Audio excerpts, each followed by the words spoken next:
Hello दोस्तों, स्वागत है आप सबका आपके अपने YouTube channel reasoning by Qadir sir में।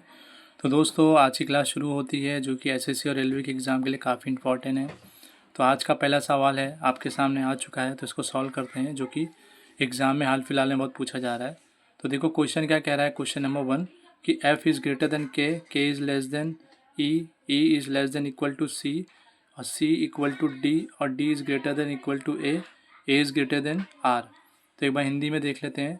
एफ जो है छोटा है के से, के जो है छोटा है ई से, ई जो है छोटा बड़ा है सी से, सी डी के बराबर है, डी छोटा या बड़ा है, बड़ा या छोटा है, बड़ा या बराबर है ए के, और ए जो है बड़ा है आर से। तो हमें दो कंक्लूजन दिया हुआ है, ये स्टेटमेंट है।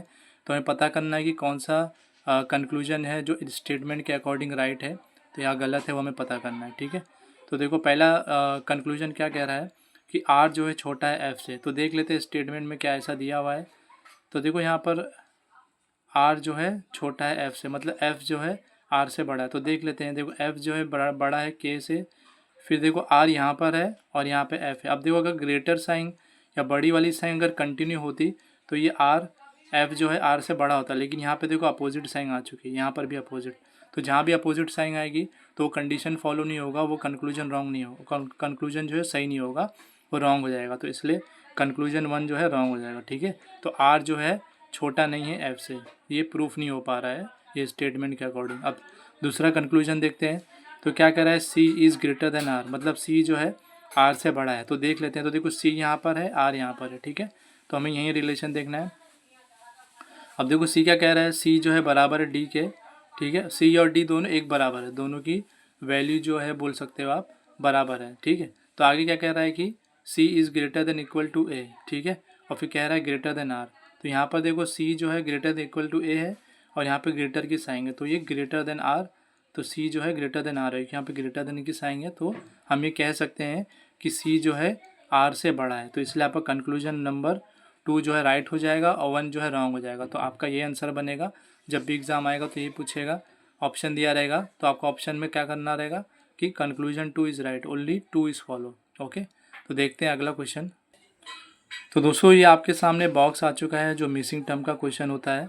तो कभी भी इस तरह के क्वेश्चन में बताया जाता है कि 2 नंबर से तीसरा नंबर बनता है। जैसे कि यहाँ पर ये 2 छोटे नंबर है, 2 और 6, इससे जो है 220, और दोनों काफ़ी छोटा नंबर है। 4 और 5 से 141 बनेगा, तो 3 और 7 से क्या बनेगा।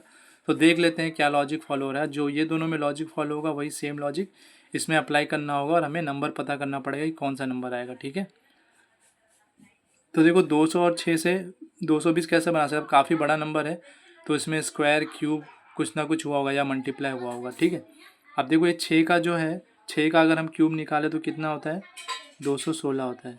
और 2 का स्क्वायर करें तो कितना होता है, 4, और ये दोनों को जोड़ देंगे तो देखो 220 बन गया। ठीक है, तो इस तरह ये 220 बन गया है 2 और 6 से। तो वैसे ही 4 और 5 को करके देखते हैं।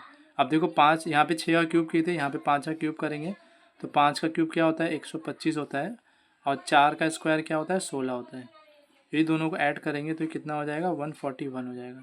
ठीक है, दोनों में सेम लॉजिक अप्लाई हो चुका है, मतलब ये जो दूसरा नंबर है उसका क्यूब निकालना है और जो उसके ऊपर वाला नंबर है उसका स्क्वायर निकालना है, दोनों को प्लस करना है। तो यही लॉजिक इसमें भी फॉलो हुआ है, तो ये लॉजिक इसमें भी अप्लाई करते हैं। तो 7 का क्यूब कितना होता है, 7 का क्यूब होता है 343। ठीक है, और 3 का स्क्वायर क्या होता है, 9 होता है, 9 होता है। 9 और 343 प्लस करेंगे तो कितना हो जाएगा, 352। तो ऑप्शन में दिया हुआ है, तो ऑप्शन नंबर 3 में दिया हुआ है 352, तो इसलिए आपका ऑप्शन नंबर 3 राइट हो जाएगा। ठीक है, तो इसमें लॉजिक क्या लगा है, जो पहला नंबर है उसका स्क्वायर निकालना है, दूसरा नंबर है क्यूब निकालना है, दोनों को प्लस करना है, तो आपका ये नंबर जो है थर्ड बड़ा नंबर जो है इस तरह आपको मिल जाएगा। ठीक है, देखते हैं अगला क्वेश्चन। तो दोस्तों आपके सामने नंबर सीरीज़ का क्वेश्चन आ चुका है, क्वेश्चन नंबर 3।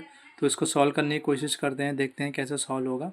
ठीक है, तो देखो ये 5 से 8 बना है, 8 से 19, 19 से 33, फिर 73 बना है, 135 बना है। तो 135 से क्या बनेगा हमें पता करना है। ठीक है, अब देखो 5 से 8 कैसे बना सकते हैं।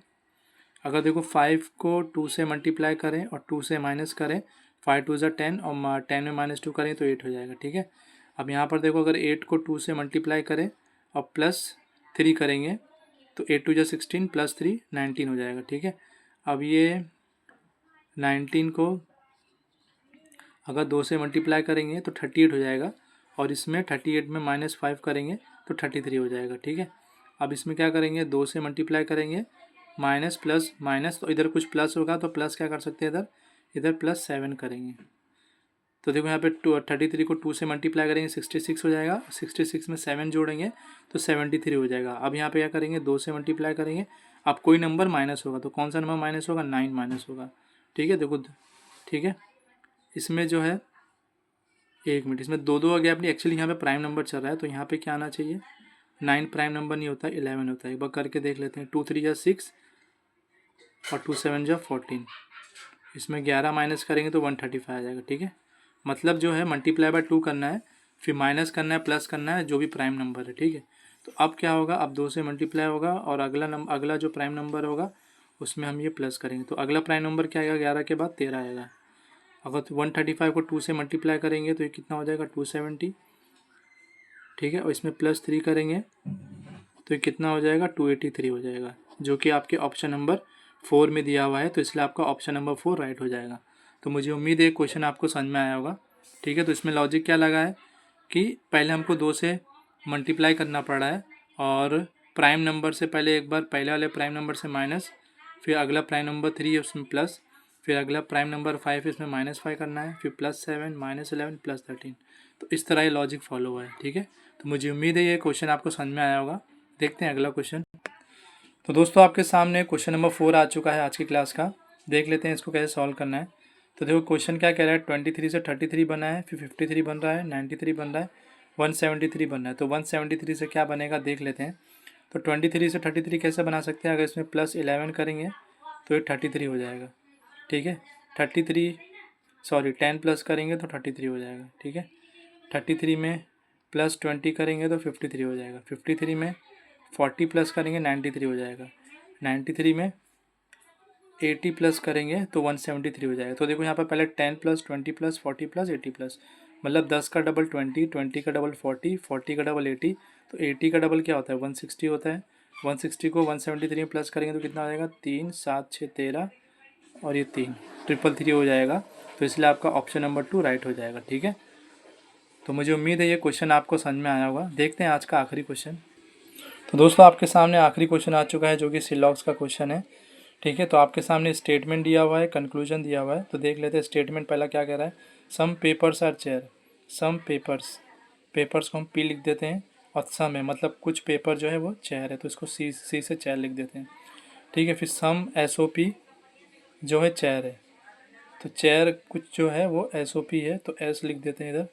ठीक है, फिर कह रहा है ऑल चेयर्स आर क्लोथ, मतलब जितने भी चेयर हैं वो जो है क्लोथ है, तो क्लोथ के लिए मैं C और L लिख देता हूँ। ठीक है, अब यहाँ पे देखते हैं कौन सा कंक्लूजन जो है स्टेटमेंट के अकॉर्डिंग फॉलो कर रहा है या नहीं फॉलो कर रहा है। ठीक है, तो क्या कह रहा है कि some papers are cloth, some papers are cloth, तो कुछ पेपर का हिस्सा जो है वो क्लोथ के साथ है, दिख रहा है, तो इसलिए ये ऑप्शन कंक्लूजन 1 जो है ये फॉलो होगा। ठीक है, और कंक्लूजन 2 देखते हैं, some SOP are cloth, some SOP मतलब S और ये क्लोथ, देखो ये क्लोथ के साथ जा रहा है सम, तो ये भी फॉलो होगा। ठीक है, no cloth is a soap, no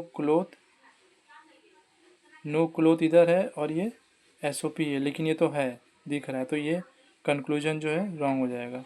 no paper is a SOP, no paper as a SOP, इसमें कोई रिलेशन नहीं है, लेकिन हम कंफर्म नहीं बोल सकते हैं, डाउटफुल है, तो इसलिए कंक्लूजन नंबर 4 भी रॉन्ग हो जाएगा, फॉलो नहीं होगा। तो खाली आपका कंक्लूजन 1 और 2 जो है फॉलो होगा। ठीक है, तो ये आपका सही आंसर हो जाएगा। तो मुझे उम्मीद है आज का सेशन आपको समझ में आया होगा। अगर आपको हमारा सेशन समझ में आ रहा है, पसंद आ रहा है, तो अपने दोस्तों में, अपने जानने वालों में जो पढ़ रहे लिख रहे हैं, एग्ज़ाम की प्रिपरेशन कर रहे हैं, उनमें से आप हमारे चैनल को शेयर करें, सब्सक्राइब करें, ताकि हमें और मोटिवेशन मिले तो हम अच्छे अच्छे कंटेंट आपके लिए ला सकें। ठीक है, तो मिलते हैं अगली वीडियो में, तब तक के लिए अपना ख्याल रखें, पढ़ाई करें, धन्यवाद।